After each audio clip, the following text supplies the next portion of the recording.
llama Sandra. En su nombre presentaron un habeas corpus para Hoy reclamar. está en una cárcel. La mujer no votaba en ningún lugar del mundo. Y se han ido avanzando hasta llegar a un punto en donde esto es una locura discutirlo. Pero hoy día el derecho no responde a lo que social y culturalmente se está empezando a plantear. El derecho a no ser maltratado, torturado, privado de libertad, privado de condiciones mínimas de vida, pues entra dentro de la evolución moral que tiene cualquier sociedad.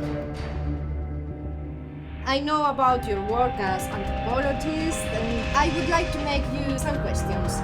The dominant tradition maintained that the white man was a separate being who had been granted dominion over the land, races, women, children, and animals. Hay muchas personas y muchos poderes y muchos intereses que se han servido de esto por muchos años y en silencio. Mucha gente está sacando plata, por decirlo de una manera. O sea, es un problema político y sindical.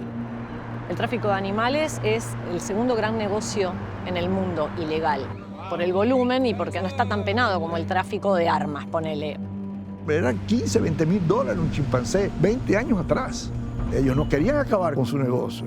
Entonces yo era un obstáculo. He tenido amenazas diciéndome que me van a bajar si no dejo de molestar pidiendo la libertad a los animales. ¿Crees que debería preocuparme por estar investigando esto? Totalmente.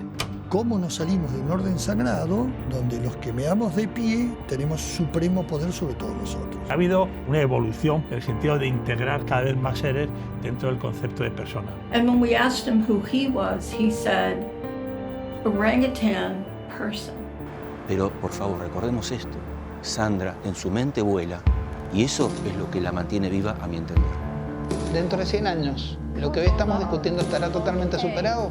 No lo sé, pero sí creo que el debate recién está empezando. No todas las personas tienen que ser necesariamente humanas.